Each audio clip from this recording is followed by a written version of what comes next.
Inkechi threw the ring across the room. It hit the wall with a small sharp sound and landed somewhere near the skirting board. And she stood there breathing hard, chest rising and falling, eyes burning, and Tobechukwu watched it happen without moving a single muscle. He stood in the middle of his own living room and let her throw it, and let the silence after it settle, and then he said very quietly, "Are you done?" "Do not do that," she said. "Do not stand there being calm when I am falling apart." "I am not calm," he said. "I am choosing not to make this worse." "You lied to me, Tobechukwu." Her voice broke on his name. "Not about the money, not about the house. You lied to me about the kind of past you are carrying. You let me walk into an engagement without knowing there was a woman out there who hates me enough to take me." He crossed the room. She stepped back. He stopped. "I did not know she was here," he said. "I did not know she had followed me back. I left London and I left that life, and I thought—" "You thought what? That she would simply accept it?" Nkechi laughed, but there was no humor in it. "A woman who loved you for 2 years, Tobechukwu. You left her and you never looked back, and you thought she would just move on?" "I thought she had," he said, and the honesty in his voice was the most painful thing she had heard all day. She looked at him for a long moment. Then she walked to the wall, crouched down, picked up the ring and held it in her closed fist. She did not put it back on, but she did not throw it again. If you are watching this for the first time, subscribe right now and turn on your notification bell. This is part 2 of She Thought He Was Poor, but His Secret Shocked Her, and it is about to go somewhere that part 1 did not prepare you for. Welcome back. 3 days before the ring hit the wall, Nkechi had woken up with it still on her finger. Engagement fresh and warm. The mysterious phone call from the night before sitting in her chest like a splinter she could not reach. She had made tea and sat with it going cold and tried to decide whether she was being paranoid or whether her body was telling her something her heart did not want to hear.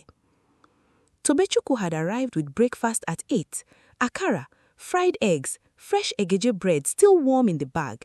He had let himself in with the key she had given him 2 weeks earlier, and she had watched him move around her small kitchen like a man who belonged somewhere and felt, despite everything, the specific ache of loving someone you are not yet sure you can trust completely. He had set the food down and turned and looked at her face and said immediately, "You did not sleep."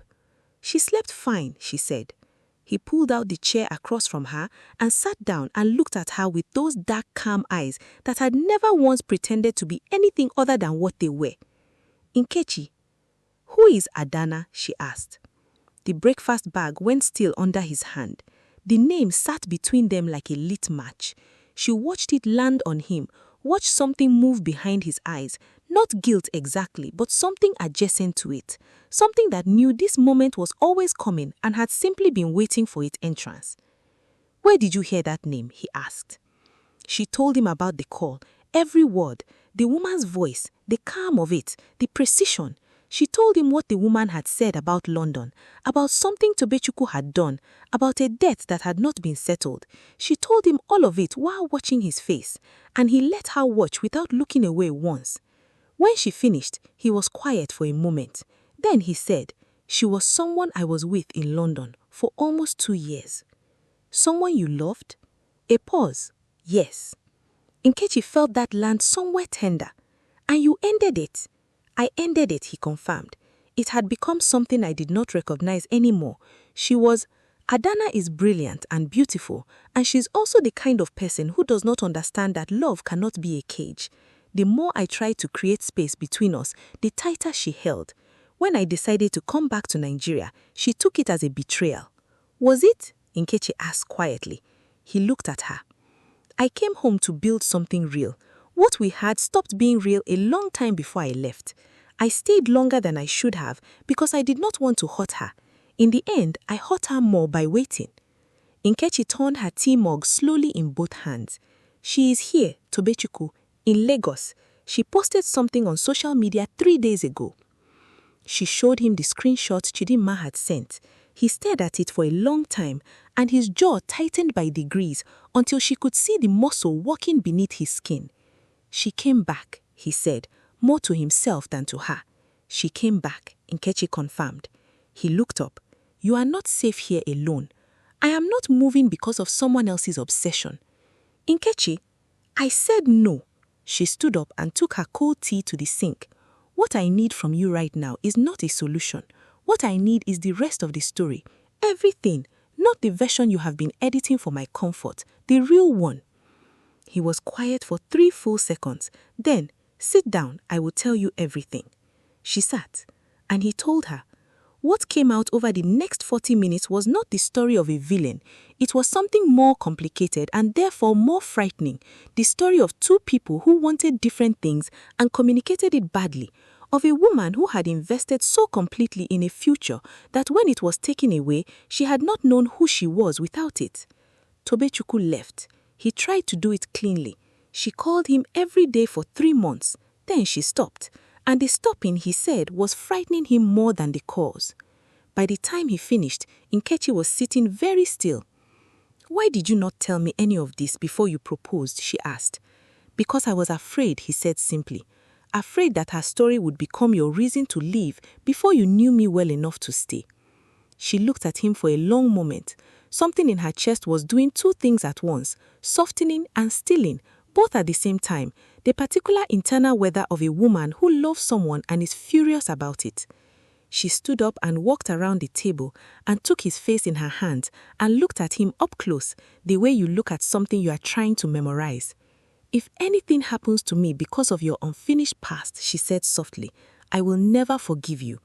Nothing is going to happen to you. His hands came up to cover hers. Promise me. I promise you. He turned his face and pressed his lips to her palm, and she felt it move through her entire body. I promise you, Inkechi. She kissed him then, slow and deliberate, the kind of kiss that is not about desire but about anchoring, about finding solid ground when the earth is uncertain.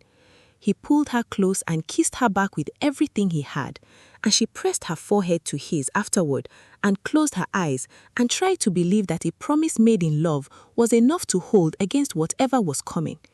It was not enough, but she did not know that yet. Drop a comment right now. Are you team Nkechi, or do you think she should have walked away? Tell us where you are watching from.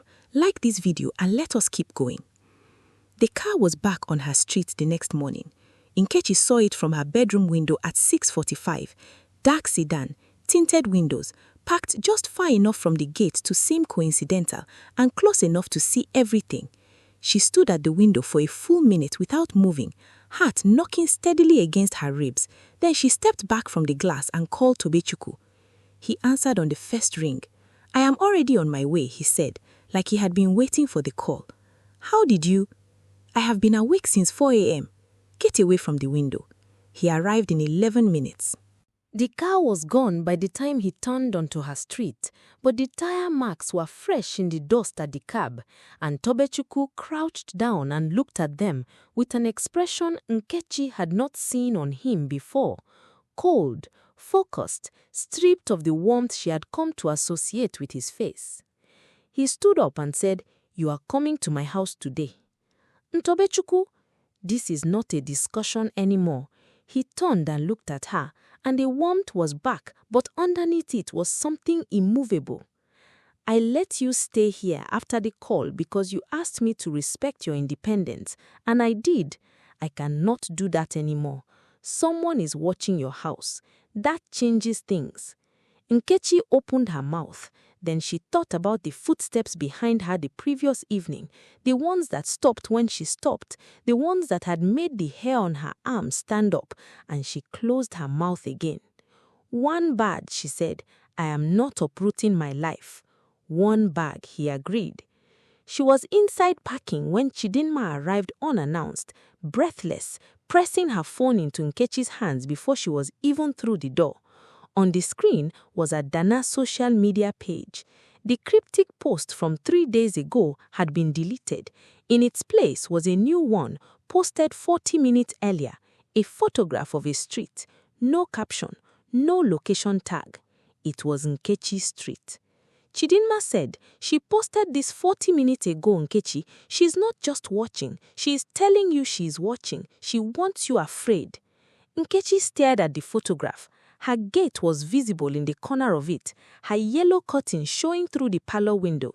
Someone had stood on her street and taken a photograph of her home and posted it publicly and smiled doing it.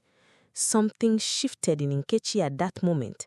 The fear was still there, but underneath it, something harder and hotter arrived. Anger. Real, clean, clarifying anger. She said, "We are going to the police."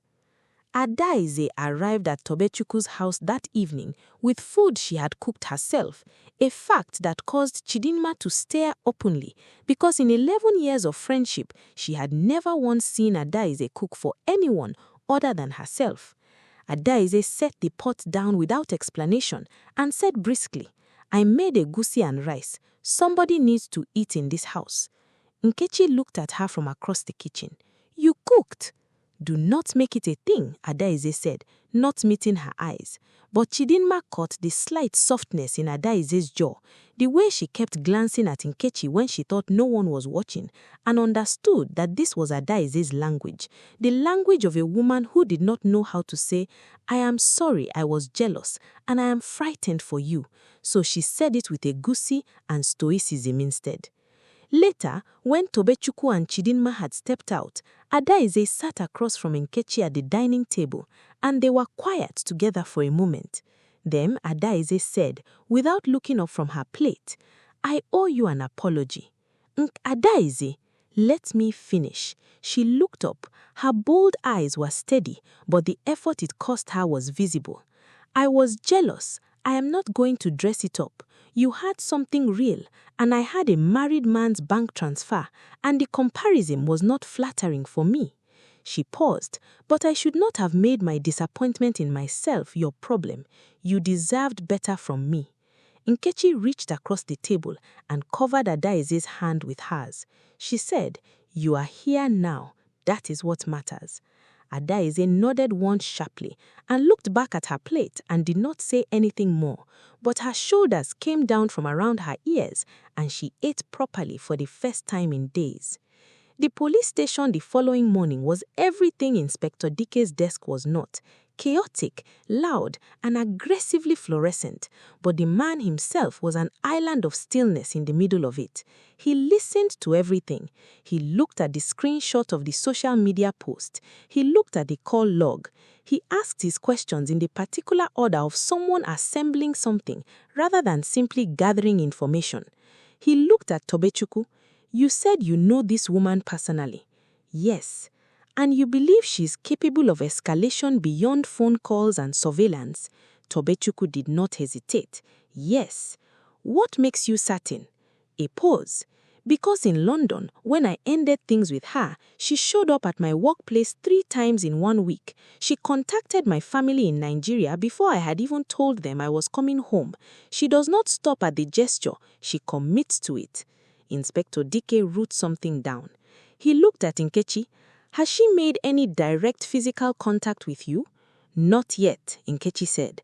"Yet," Inspector Dike repeated, and the word did what he intended it to do. He told them he would need 48 hours to run a trace on the number and cross-reference the social media account. He told them not to engage with Adanna directly. He told them to vary their movements, avoid patterns, and stay in contact. As they were leaving, he said to Tobechukwu quietly, almost as an aside, "The women who commit the most are always the ones who are giving the least closure. Whatever happened between you and this woman, I hope for everyone's sake you told her the truth when you ended it." Tobechukwu said nothing. Inspector Dike nodded slowly, like that answered his question better than any words could. Outside the station, Nkechi slipped her hand into Tobechukwu's as they walked to the car. He looked down at their joined hands and then at her face, and something behind his eyes was heavy with a guilt she was choosing, for now, not to press on. She said, "We are going to be okay." Not to comfort him, to decide it. He brought her hand up and kissed her knuckles and held her hand against his jaw for a moment with his eyes closed. "Yes," he said, "we are." In a different part of the city, in a clean, rented apartment with good furniture and no personal photographs, Adanna sat at a window with a cup of tea and watched the evening come in. Her phone was on the table beside her. She had seen the police station visit. She had a contact who had told her within 20 minutes. She was not afraid of the police. She picked up her phone and typed a message to a number saved under no name. 3 words: move to phase 2. She set the phone back down and sipped her tea and waited. Share this video right now with someone who loves Nigerian drama. Subscribe if you have not. The next 5 minutes are going to change everything. Inkechi disappeared on a Wednesday evening. She had been at Tobechukwu's house for 4 days when she made the decision, quiet and private, to go back to her own place to collect a second bag of things. She did not tell Tobechukwu because he would have insisted on coming, and she needed 20 minutes alone in her own space, surrounded by her own things, to remember who she was outside of being someone who needed protecting. She told Chidinma she was making a quick run. She said she would be back by 8. She was not back by 8. At 8:15, Tobechukwu called her phone. It rang out. He called again. It rang out. He sent a message. The ticks stayed grey. He stood in his living room for 30 seconds, doing the particular calculus of a man trying to determine the line between reasonable concern and panic. Then he called Chidinma. Chidinma's voice when she answered already had the edge of someone who was afraid. She left here 2 hours ago. She said she was going to her house for a bag. Tobechukwu was in his car in 4 minutes. He drove to Nkechi's house and found the front door to the compound slightly open, not broken, not forced, simply open the way a door is left open when someone intends to come right back and does not. Her keys were on the ground just inside the gate. Her phone was on the parlor floor, screen cracked on a new corner, one sandal beside it. Tobechukwu stood in the middle of her parlor and felt the bottom of his world drop away. He called Inspector Dyke at 8:47. Inspector Dyke arrived with 2 officers within 30 minutes. He walked through the house once, came back to where Tobechukwu was standing and said, "There is no sign of a struggle beyond what you see here. She either went quickly or she was taken by someone she did not immediately perceive as a threat." He paused. "Does Adanna know what Nkechi looks like?" Tobechukwu said. His voice was completely flat. "She knows exactly what she looks like." By the time Chidinma and Adeaze arrived, Tobechukwu was sitting on Nkechi's sofa with his elbows on his knees and his hands locked together and his head bowed. And he looked, for the first time since any of them had known him, like a man who was not in control of anything at all. Adeaze sat beside him without being asked. She did not say anything helpful or comforting. She simply sat, and somehow that was the right thing. Chidinma pieced. Inspector Dyke walked his phone in the corner. At 10:38, Tobechukwu's phone rang, unknown number.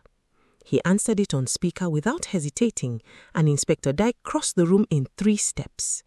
The voice was Adanna's, calm, composed, almost pleasant.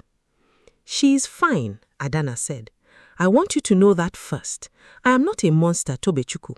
I just needed your attention, and you have a habit of not giving it to people until they do something drastic." "Where is she?" Tobechukwu's voice was controlled in a way that cost him visibly. "She is with me. She is safe. She has eaten. We have actually had a very interesting conversation." A pause. "I like her, honestly. She is stronger than I expected. You always did have good taste." "Adanna," his voice dropped. "Whatever I did to you, whatever you feel I owe you, it has nothing to do with her. She is not part of this." "She became part of this the moment she put on a ring that was supposed to be mine," Adanna said. And for just that one sentence, the composure cracked and the raw thing underneath showed its face before she smoothed it over again. "I was supposed to be the one you came home for. I was supposed to be the one you built all of this for. 4 years I gave you, Tobechukwu. Not 2, 4. You told Nkechi 2 years because 2 years sounds like something you can justify leaving, but it was 4. The room was completely silent. Tobechukwu closed his eyes. He said, "You are right. It was 4 years, and I should have told her that. I should have told you the truth sooner than I did. I am sorry, Adanna. I am genuinely deeply sorry for how I handled it." A long silence on the line. Then Adanna said more quietly, "You have never said that before." He said, "I know. I should have said it in London. I should have said it the first time you called. I was a coward and I let distance do the work that words should have done, and you deserved better than that." Another silence. Inspector Dyke was writing on a notepad rapidly and holding it up for Tobechukwu to see. "Keep her talking. We have a trace running." Tobechukwu kept his eyes on the inspector and kept his voice steady. "Tell me where you are. Let me come and we can talk. Properly. All of it. Everything I never said." "You just want to find her. You want both things," he said. "I want Nkechi safe and I want to give you what I should have given you 3 years ago. Those two things are not in conflict." Silence. Breathing. The sound of a room somewhere. A fan. Distant traffic. A generator's hum. Then Adanna said, "You have 1 hour." The line went dead. Inspector Dyke's officer looked up from his equipment and gave an address. A residential property in a quiet estate 20 minutes away. Tobechukwu stood up. Inspector Dyke put a hand flat on his chest. He said, "You are not going in first. You are not going in angry. You are going in as the last resort after my team has secured the environment. Are we clear?" Tobechukwu looked at him.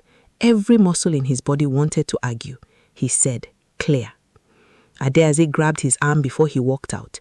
She looked up at him and said, "Bring her back. That is all." Her voice was stripped of everything except the truth of it. He nodded once and left. Meanwhile, inside the apartment, Inkechi sat across from Adanna and did the thing she had been doing since she woke up in the unfamiliar chair. She watched her. Not with fear, with the particular attention of a woman trying to understand what she was actually dealing with. Adanna was not what she had imagined. She expected rage, instability, the visible signs of someone who had come undone. But what she found instead was a woman who was exhausted, deeply, completely exhausted in the way of someone who has been angry for so long that the anger has started eating the person it lives in. "Why did you really come back?" Nkechi asked. Adanna looked at her. "I told you, he owes me." "Not the answer you prepared," Nkechi said. "The real one." A long silence. "Because I needed to see it," Adanna finally said. "I needed to see whether he was actually happy or whether he was just running again. Whether this was real or whether you were just the next place he was hiding." She looked at Nkechi with something raw and undefended. "And then I saw the way he looked at you in that proposal video and I knew." Her voice was very quiet. "I knew it was real. And I had come all this way and done all of this, and there was nowhere to put it anymore." Nkechi looked at her for a long moment. Then she said, "You need to let me go, Adanna. Not for him, for yourself. Because whatever you do next, you have to live with it. And you look like a woman who is already carrying more than she can hold." Adanna's eyes filled. She blinked it back hard. The door opened 6 minutes later. Inspector Dyke's officers first, then Tobechukwu, moving through the room until he found Nkechi and pulled her against his chest and held her with both arms and his face pressed into her hair, and he said nothing at all, because there were no words sufficient and he knew it. She held him back just as hard. Adanna was taken into custody without resistance. She walked out between 2 officers with her chin up and her face composed, and only at the door did she stop and look back at Tobechukwu once, not with anger, not with a threat, but with the particular expression of someone saying goodbye to something they loved and are finally painfully releasing. He looks back at her. He gave her a small nod. It was not forgiveness, and it was not absolution. It was acknowledgement. It was the thing he had owed her for 3 years, finally paid. Outside, Nkechi stood in the night air and breathed it in. Tobechukwu came and stood beside her and took her hand, and they were both quiet for a moment. "Are you hot?" he asked. "No." "Are you angry at me?" She considered it honestly. "Yes, a little, still." "Okay," he said. He raised her hand and kissed it. "I can walk with a little." She leaned her head against his shoulder and looked up at the Lagos sky. "Your past is very dramatic," she said. He laughed, a real one released from somewhere deep in his chest. "I know I am sorry." "You should be." But she turned her face into his neck and she felt her smile against his skin. In the police car, Adanna's confiscated phone lit up on the evidence tray with a message from an unknown number. Do not worry, we are not finished. Nobody saw it yet, but it was already sent. If this story has you gripped, comment below right now and tell us where in the world you are watching from. Lagos, London, Houston, Toronto, Johannesburg, anywhere. We want to see you in those comments. Subscribe if you have not already, like this video and share it with one person who needs a good Nigerian drama today. Part 3 is coming and nothing will prepare you for what happens next.